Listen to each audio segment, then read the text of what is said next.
karamdaman ang pinagdadaanan mo ngayon, ang nais mong ihingi ng kagalingan sa Panginoon.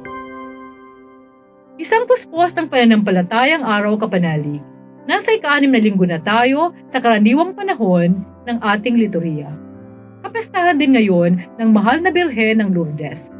At itinalagang araw ni St. John Paul II bilang pandaigdigang araw ng mga may sakit. Espesyal na araw ng pananalangin at pakikisa sa mga kapatid nating may karamdaman. Idulog natin sa Panginoon sa tulong panalangin ng mahal na Birhen ng Lourdes ang pangangailangan natin ng kagalingan. Ganon din ang mga mahal natin sa buhay na matagal nang nakaratay sa banig ng karamdaman. Iunat nawa ng Panginoon ang kanyang mapagpagaling na kamay sa ating lahat na may karamdaman. Pagbati po ng happy birthday sa lahat na nagdiriwang ng kaarawan ngayon. Ipagkalublawan ng Panginoon ang taimtim na hangarin ng iyong puso. Ito po ang inyong lingkod, Sister Lines ng Daughters of St. Paul, na nag-aanyayang buksan na natin ang ating puso at isip sa paggabay ng banal na spirito upang maunawaan ang mensahe ng mabuting balita ngayon.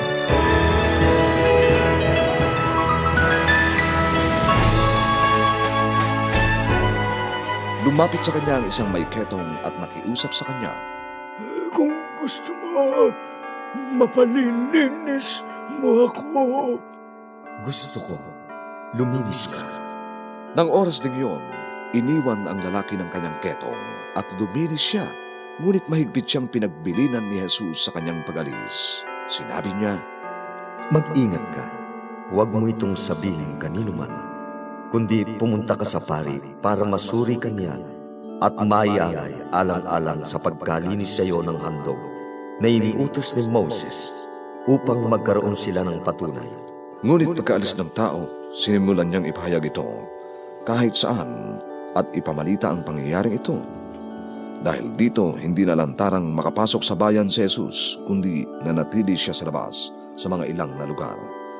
Ngunit may dumarating pa rin sa kanya kung saan-saan galing.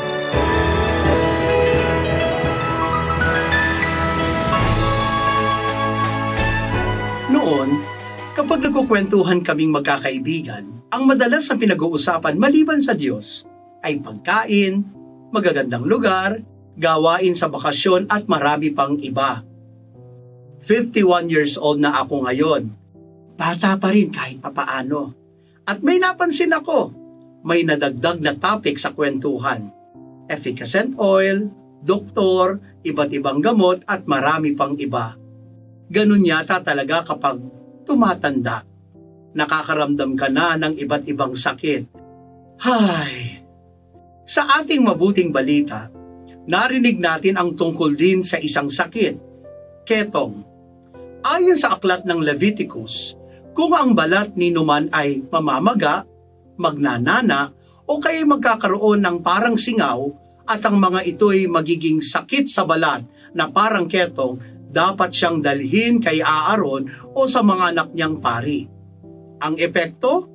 Tinuturing na magkakaketong ang mga may sakit sa balat tulad ng pimples, acne, eczema, psoriasis, an-an, or buni. Naku, ang hirap naman yata noon. Naalala ko tuloy noong pandemic na basta inubo at sinipon, suspect na may COVID ka na. Sa panahon ni Jesus, kinatatakutan ang ketong. Kapag meron ka nito, ikaw ay ititiwalag, hinihiwalay at pinandidirihan. Ang paniniwala kasi, parusa ito na ipinataw ng Diyos sa tao dahil sa kanyang malaking kasalanan o sa kasalanan ng lahi nila. Ramdam ni Jesus ang abang kalagayan ng mga ketongin. Yung pinandidirihan, mababa ang tingin at hindi tinatanggap sa lipunan. Kaya hindi nagdalawang isip si Jesus na pagalingin ang ketongin. Hindi lamang niya nilinis ang kanyang sugat, kundi hinilom niya ang sakit na ibinigay ng lipunan. Mga kapanalig, mahirap magkasakit. Pero mas mahirap kapag ikaw ay iniwan at nag-iisa. Ibahin mo ang Diyos. Kahit anong mangyari, hinding-hindi tayo iiwan. Mapagmahal ang Diyos, siya ang Emmanuel. Amen. Mga kapanalig, support Pauline's online ministry. Subscribe, like, and follow us on Facebook, YouTube, Instagram, Twitter, TikTok, Spotify, Google, and Apple Podcast. Maraming salamat po. At sa lahat na nag-message sa amin na humihingi ng panalangin para sa iba't ibang intensyon, asahan po ninyong kasama nyo kami sa pagdarasal na ipagkaloob ng Diyos ang inyong mga kahilingan. Ito po muli si Sister Lines ng Daughters of St. Paul na nagpapaalalang walang hanggang pag-ibig ng Diyos ating panaligan, nananatiling matapat at hindi nagmamaliw magpakailanman. We are here to provide a new way of communicating and proclaiming the gospel.